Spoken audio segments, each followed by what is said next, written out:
Well, let's consider the reality that many people are facing now when it comes to the job search. It can be very intense. This guy has done over 1,000 application. He said he's done over 1,500 job application in the tech industry trying to find a job. And this really can take a toll on someone. You can still be struggling.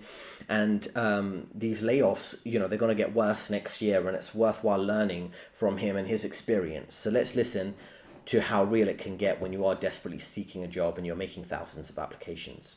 Been job hunting for 10 and a half months. I still don't have a full-time job, and I am struggling pretty bad. Not just with finding a job, but also mentally and emotionally. So let me go into first my layoff story. I got laid off in July of 2023. I work in technology as a product manager. And I remember seeing a calendar invite on my computer saying like, hey, quick sync with the chief product officer. At that point in time, I knew that I was going to get laid off. A lot of people also got laid off, so it was a layoff round.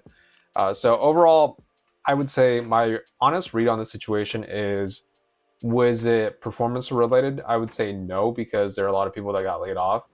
I would say if I were a superstar, amazing unicorn product manager, would I have not gotten laid off? It's possible, but that's really just kind of neither here nor there. So anyways, So this is quite an interesting scenario here, right? So when you're job searching, it really can get difficult because you'll start to question everything. Firstly, you're dealing with a layoff. You think, was it for your performance? And I would say no one should take any layoff personally, right? Maybe there might be a few performance issues that you want to improve on, but a lot of the time the business just needs to make cuts and save money. There might be other people getting laid off similar to you in terms of senior people that you might not expect to get laid off or getting laid off. So that's normally a sign that it's not just you. They're not just focused on targeting you. There are other people who are losing their jobs, so don't take it too personally. And then there are a lot of mental health challenges that come with there, imposter syndrome. Are you really good at the job? And when it comes to, layoff rounds, like I say, if there's a round of layoffs, it just is what it is. It could be simply a popularity thing. And as I say throughout my videos, your job security depends on your popularity more than your performance or your productivity, right? So popularity is much more highly valued than performance or productivity. And that's just the unfortunate truth of the current corporate dynamic.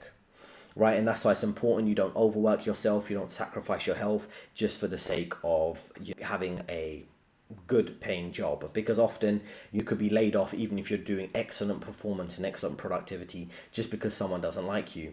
And it's important to understand throughout your career, there's no real way to avoid it. You might think, I can definitely avoid a layoff. But, regardless of how good your performance is, as you'll see in many cases I'll cover, you could still be subject to a layoff. applying for jobs myself. I got some interviews, and a few times I actually got to final rounds. And ultimately, things did not work out. So then I went on to the next round of my job hunt strategy, which is to really just focus on networking. And that's kind of been what I've been focused on the past month or so. So here are the results of what I tried when it comes to getting interviews and ultimately a job. There's a lot of different. So just before we continue, let's have a quick look at this little table he's put up on the screen, right? So he mentioned that, he's looking at the conversion rate of getting interviews when it comes to different sources of applications.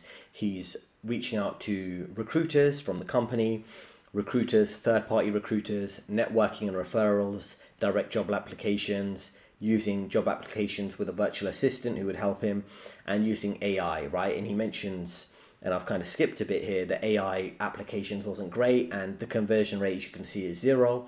He's getting a bit of luck with a virtual assistant helping him do many job applications.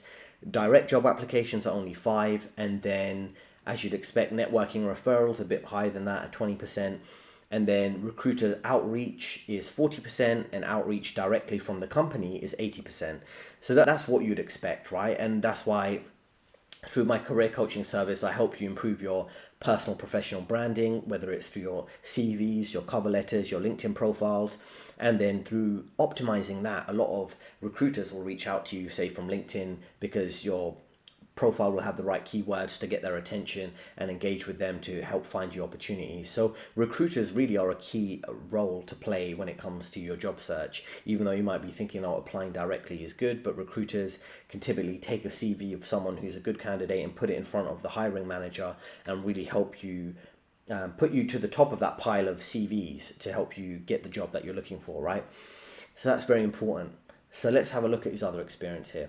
Different stats I have, but basically when I apply for jobs, I have around a 5% application to interview rate. So basically, if I apply to 100 jobs by myself, I'll get 5 interviews. The VA applied to around 1,300 jobs, and the application to interview rate was 0.45%. If you see my eyes moving, I'm looking at the computer screen.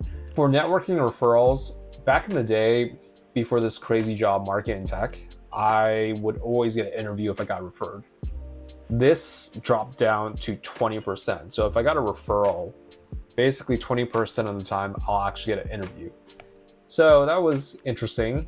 If a recruiter reaches out to me, there's an 80% chance that I'm actually going to get an interview. This is not surprising because oftentimes when a recruiter reaches out, they want a call. So that's not really surprising. And there's a 40% chance that when a outside recruiter, so basically a recruiter that's just basically sourcing candidates for different company, when they actually reach out to me, there's a 40% chance I actually might get an interview. So this is basically a third-party recruiter. So it's quite interesting considering the dynamics that you have to deal with, right? It's quite a difficult environment. Reaching the final round for some of your interviews, but that not working out. And the thing is, the recruiters have to have a higher conversion rate. And my experience is the same. As I say, recruiters are quite important. It's important to try networking, but I think networking, again, it depends on popularity. Are you popular with your former co-workers? Do you have internal politics where other co-workers might not want to see you do well and they're kind of happy you have a layoff and that you're going through a job search? They're not really going to help and recommend you to others. Do you have jealous co-workers? These are all the type of dynamics you need to consider, right? And when it comes to, like I say, direct job applications, of course, I recommend you do that if you are going through a job search, but maybe focus more on the recruiter aspect. As you can see here, it is the one with the highest rate of return in terms of getting an interview, right? And especially for high paying roles, the recruiters really do help, make sure that you're not just a random one of 5,000 applications through the online direct portal. They make sure that the recruiter knows the hiring manager. So that's the best chance you really have of getting the job through that route. For stories, I have never been in such a bad job market in my life. Admittedly, I'm only 35, but really this has been the most difficult job market in technology I've ever been a part of. In the past, when I was looking for a job, within a month or two, I would get a job offer. I may not take the job offer. However, I would get a job offer.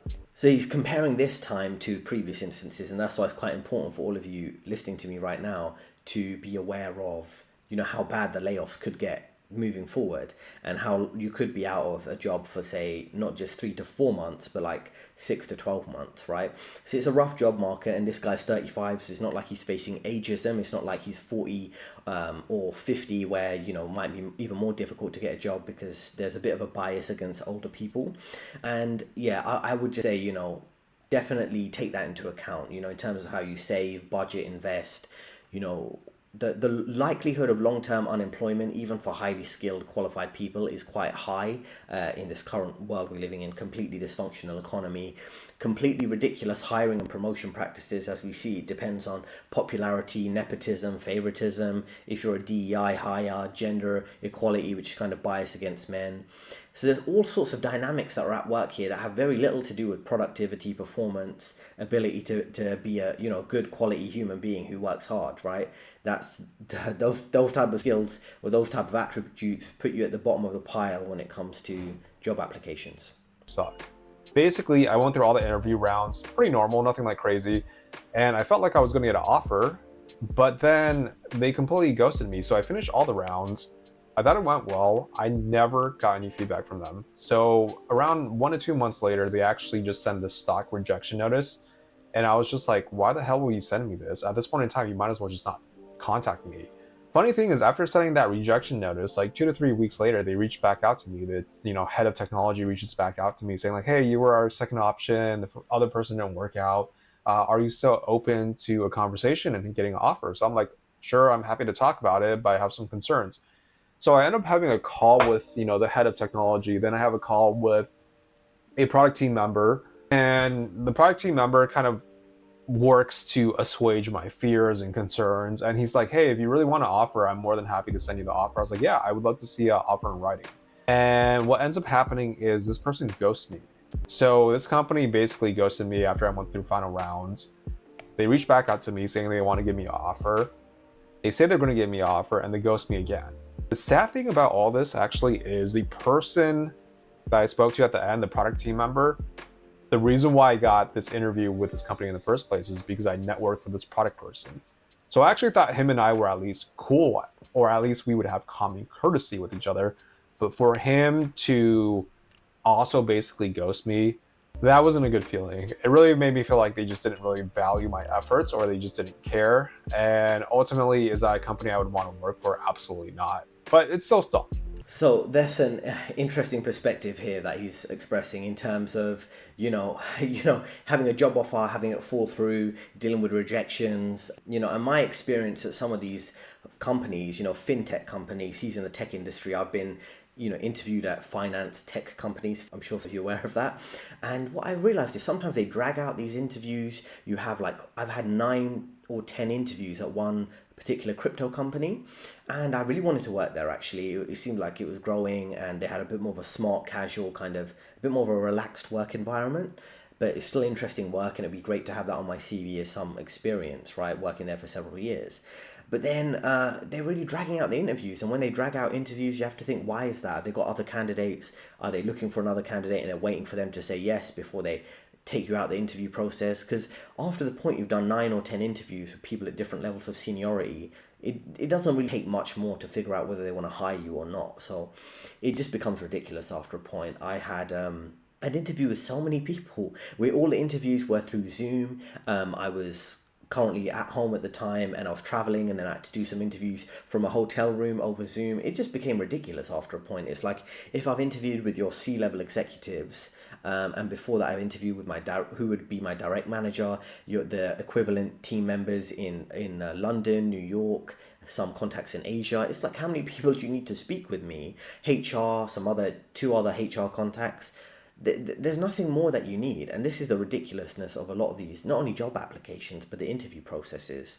And eventually it wears you down, not only just like the mental toll of maybe getting rejections, but it's just like, your expression on your face during some of the interviews are kind of like, even though you try to be professional, it's like, can we just hurry up and move the process forward, or just end the process? And I've been in those type of scenarios before, and I really tried to maintain my professionalism, but like when it comes to the end of the interview, I'm just kind of, thinking about the next opportunity, or kind of rushing out the door, or ending the Zoom call as soon as possible, because it's obvious when they're wasting your time, or you're just kind of going nowhere, just more interviews, right? And that's what I'd recommend all of you do, kind of really look out for your best interest, and don't do what I did, which was kind of lose my patience at the end of some of the interviews and leave like a couple minutes early. But as nice as you can, you don't want to appear desperate in job interviews and you in your job search and speaking with recruiters, and you don't want to show like you're kind of losing your patience with them. But there's a balance where it's like, oh, I'm confidently, assertively looking for jobs that would be in my field, but I'm not gonna kind of have my time wasted, and just be like, okay, sure. The way I'll deal with it, for example, with a recruiter in a good way would be, just letting them know, okay, I'm just catching up with you. I've sent you my CV a week or two ago. We had a quick chat. Are there any other opportunities available? And if they're like, no, I'll let you know. Just say, okay, sure, yeah, I'm definitely eager, still looking. Same way you'd end job interviews in a nice way. Yes, it'd be great to work with here. I'm very eager to move forward with the process. Please let me know. I am interviewing elsewhere. So you have to kind of create the impression that you are in high demand, even if you're not, because everyone else is kind of lying. The same way recruiters are lying about job opportunities that might be coming up, even though the job market might be quiet. The interviewers, the HR, the hiring managers might be lying about, oh yeah, they definitely want to hire you. You might be the backup option, the second, third backup option, and they've got a top candidate that they want to hire for the role. So you've got to create a sense of false scarcity, and that's the same thing with products. When they're selling a PlayStation 5, they might deliberately want it to sell out, so people see it as in high demand, and they place a pre-order to get the PlayStation 5 with the second batch of production. The same way you do with your own sense of perception within the industry. You're in high demand. If someone asks you in an interview, are you interviewing elsewhere, just make sure you make it clear, yeah, I'm interviewing with 2 other hedge funds and a private equity firm, so I've got 3 other options on the table I'm currently actively with, and we're moving forward that process too, but this is definitely my best option. That's what you say in interviews. Just kind of make up the BS, because everyone's lying. The whole thing's one big theatre show, and that's what the workplace has become. The second horror story is, it's not so much a horror story actually. It was a job offer I was about to get. I went through all the interview rounds. It went pretty smoothly. The team liked me. The hiring manager really wanted to get me an offer as soon as possible because he knew I was interviewing with other companies and was in final rounds. And I get this text message from him. He's like, "Hey, do you have time to chat?" And this was a Friday, right? Because I was so confident I was going to get a job offer, I was like, "Nah, I'm good. I'm busy. I'm hiking right now. Like, let's chat on Monday." Obviously, I'm saying this very casually. I was obviously professional. But on Monday, when I talked to him, he tells me that the executives decided to put the role on hold. So I went from getting an offer or potentially getting an offer to basically like, "Hey, this role no longer exists." So that was not a good feeling because I was around 5 months into the job hunt. So I always felt like, I would get a job within 6 months. The other horror story is I went through final rounds with another company. They were very responsive initially, but after going through final rounds and saying that they would get back to me, they basically ghosted me. So I never heard back from them. I did reach out to them and they said like, "Hey, we'll get back to you," but then ultimately I never heard back. So overall, it's just been a really, really bad experience and very, very. When he's 35, I thought he'd be able to kind of see through the BS, right? Typically, when a company keeps you waiting, like, "Yeah, we're going to send you a job offer soon. We're really eager to hire you, but things are on hold." This is a typical type of BS, right? I just get you to, even after final round interviews being ghosted, where they say they're going to offer you a job, they could be interviewing 5, 10, 20 candidates. You don't know. They could be maybe looking to interview you, but someone who's the favorite of senior management, who's maybe not good at the job, but they just want to get someone in, and they might just be buying time until they can do that. And also, there's lots of employment and labor laws that they have to follow. So before they put in one of their favorites internally or hire the manager's nephew, they might have to interview 5 candidates just to demonstrate they have a fair employment hiring process for legality reasons. You don't know. You could be dragged into a completely time wasting process. That's why I won't get too invested. Just keep interviewing and treat them like just like pointless work meetings, and not pointless in the sense that you don't care about them, but you're emotionally detached, right? You're just kind of going from one interview to the next, one meeting to the next. You have your kind of canned responses. "Oh, tell me a bit about yourself." And this is some of my career advice practice I'll help you with if you are new to the channel. I've worked in the finance industry for over 10 years at some of these companies, Goldman, Morgan Stanley, in sales and trading, on the trading floor, in investment banking, and so on. And I offer career advice. There's a link in the description. But that's what you got to kind of take this type of approach, where it's almost like when you go to the gym, or you meal prep your food, or you're kind of meeting people at a speed dating event. If you go to that, you're kind of just going through the motions. You know what standard questions are. Maybe you have a prepared approach for some of the technical questions. You know the standard kind of approach. They're going to pick out certain points of your CV. You know what to mention, what not to say, how to navigate those difficult conversations about why you left a company, or if you had to deal with a layoff, or there's a gap in your CV. After a couple of times, you know the standard responses. What interests, do a bit of research about the company. There really is a formula to it, and that's why you should kind of just spit out the canned responses, come across fake nice and fake enthusiastic, and then keep it moving. That's how you really deal with 1,000 applications. Otherwise, you'll burn out getting too invested on one opportunity that you'll wait months for the job offer for it to fall through. Just keep interviewing until you've got a solid contract you've signed. Okay, so how am I really feeling? Number one, I have really started to doubt my capability as a product manager. And I know this is very, very common, by the way. I'm not saying like, "Oh, no one's ever experienced this." Of course, everyone experiences this. If you've been on the job hunt for 10 and a half months and you don't have an offer, any normal, sane person is going to doubt their capability. So I know it's not necessarily me. It's also just primarily the market giving me this feedback, making me feel this way. But do I still feel like I'm not that good of a product manager? The answer is yes. The second emotional thing that I've been feeling a lot, or not a lot, but here and there, is really just jealousy of those with jobs, because they don't really understand how nightmarish the tech job market is.